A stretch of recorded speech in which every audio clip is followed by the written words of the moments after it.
আমি যে আজকে এত বড় একটা অঘটন ঘটিয়ে ফেলবো সত্যি ভাবতে পারিনি। বারবার নিজেকে প্রশ্ন করছি, কিন্তু উত্তর পাচ্ছি না যে কী করে কি হয়ে গেল। আজকে মেয়ের মাধ্যমিক পরীক্ষার দ্বিতীয় দিন, আর আজকের দিনেই এমন একটা অঘটন ঘটিয়ে ফেললাম। এমনিতে প্রত্যেক দিনই সকাল সকাল উঠে পড়ি, তবে মেয়ের পরীক্ষা দিনগুলো আরও একটু সকাল সকাল উঠে পড়ছি। আর এখন প্রতিদিন ঘুম থেকে ওঠার পরই ভগবান দর্শন হয়ে যায়। আন্টি এখানে শিব পরিবার নিয়ে এসছে, তবে এখানকার লোকেরা কেউ ঘরে শিব রাখে না, সবাই বাইরেতেই রেখে দেয়। মানে ঘরে কোনো মূর্তি পুজো হয় না, যদি বা করে সেটা বাইরে রেখে। তো আন্টি শিবরাত্রির দিনে ওই শিব পরিবারটা নিয়ে এসে ওখানে করেছে। তো যাই হোক, এখন ঘুম থেকে উঠে প্রত্যেক দিন ভগবানের দর্শন হয়ে যায়। আজকের দিনটা কীভাবে কাটালাম, কি হলো না হলো সবটাই বলবো। তার আগে বলি, আমি কিয়া দিল্লি থেকে। দিল্লিতে পরীক্ষা মানে পুরো 1 মাসের কাছাকাছি, তাতে হোক সেটা 5-6-এ বা মাধ্যমিক উচ্চ মাধ্যমিক, সব পরীক্ষায় কিন্তু ওই 1 মাসের কাছাকাছি নিয়ে নেবে টাইম।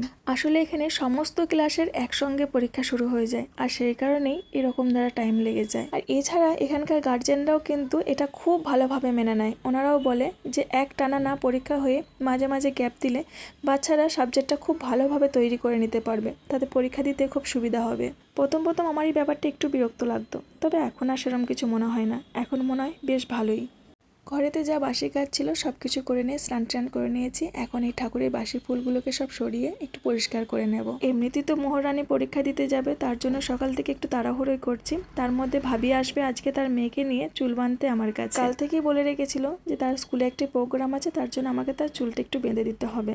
ভাবি হলো আমার মকান মালিকের বৌমা।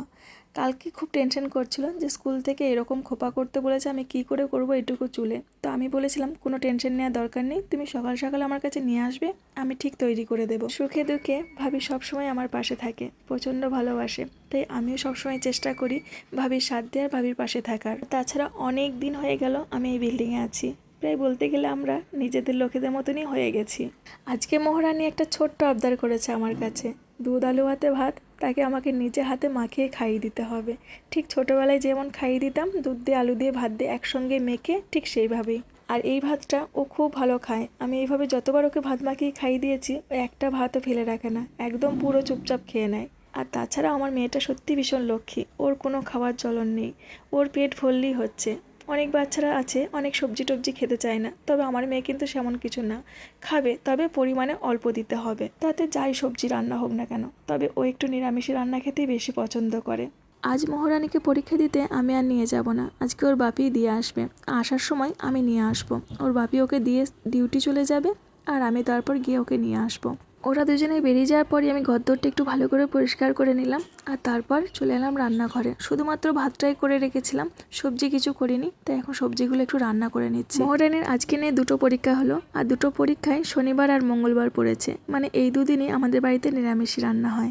রান্না বান্না করে মাজা ধোয়া করে নিয়েছি। এদিকে মহারানীর বাপিও মহারানীকে দিয়ে চলে এসছে, সেও খেয়ে দিয়ে বেরিয়ে যাবে ডিউটি, আর তার সঙ্গেই আমি বেরিয়ে যাব একবারে মহারানীকে আনতে। এদিকে এক কাণ্ড হয়েছে, আমি এদিকে জামা প্যান্ট পরে যেই রেডি হয়েছি, ছুটকি তো অমনি দেখো সে আর ঘুমাবে না। অন্য টাইম ও ঘুমায় আর আমি সুরসুর করে বেরিয়ে চলে যাই, কিন্তু আজকে বাড়িতে কেউ নেই, সে তো একদমই ঘোরাতে চাইছে না। অনেক কষ্ট করে তাকে ভুলিয়ে ভালিয়ে ঘর থেকে বেরিয়ে এসেছি। আর এখানে একটা জিনিস লক্ষ্য করবে, আমি যখন নামছি আমার হাতে কিন্তু একটা এই যে ব্যাগ রয়েছে, আর এই ব্যাগটায় কিছুক্ষণ পর আমি কোথায় যে হারিয়ে ফেলেছি আমি নিজেও জানি না। এই ব্যাগের মধ্যে কিছু টাকাও ছিল, তার থেকে বড় কথা ঘরের চাবিটা এর মধ্যে ভরা ছিল। বাইকে করে আমার হাজব্যান্ড আমাকে বাস স্ট্যান্ড পর্যন্ত পৌঁছে দিয়েছিল, আর বাসে যখন উঠি তখন আমার হাতে ব্যাগটা ছিল কি ছিল না সেটাই আমার আর মনে পড়ছে না। বাসে ওঠার পর আমি প্রথমে খেয়াল করিনি, আর বাসটা দেখো একদম পুরো ফাঁকা ছিল। যদি অনেক ভিড় থাকতো তাহলে ভাবতাম হয়তো হাট থেকে কেউ নিয়ে নিয়েছে। আমি যে সারা রাস্তা ভিডিও করেছি তেমন কিন্তু না, ওই বাইকে ওঠার পর আমি কিন্তু আর ভিডিও করিনি, একবার এই বাসে এসেই ভিডিও করেছি। তার মাঝে যে আমার এই ব্যাগটা কোথায় পড়ে গেছে আমার একটুও খেয়াল নেই। দিল্লিতে তো এমনিদের মহিলাদের জন্য বাস সার্ভিস ফ্রি, তাই কোনো অসুবিধা হয়নি, কিন্তু এখান থেকে নেমে আমাকে টোটো করে যেতে হবে।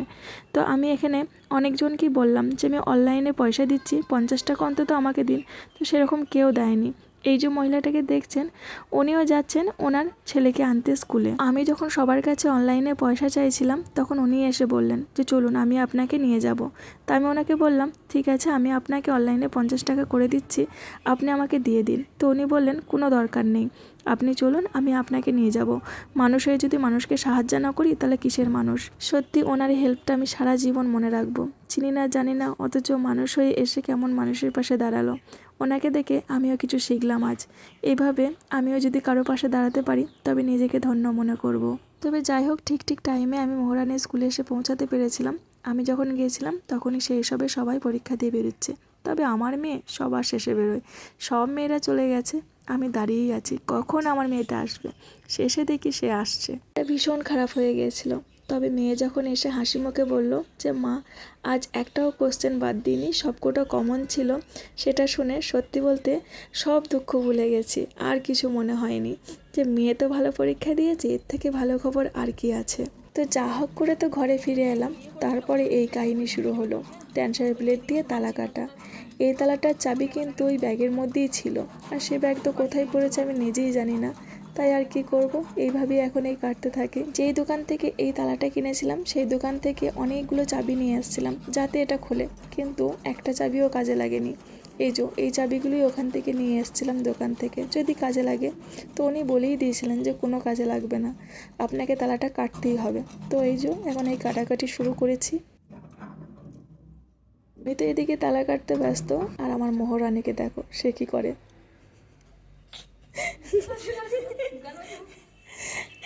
দুষ্ট একটা।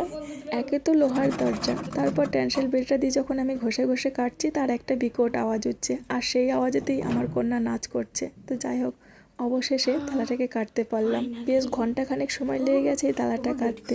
তো চলুন আজকের ভিডিওটা এই পর্যন্ত রইল, আবারও দেখা হবে নতুন একটা ভিডিওতে। সবাই ভালো থাকবেন। ভিডিওটা দেখার জন্য ধন্যবাদ।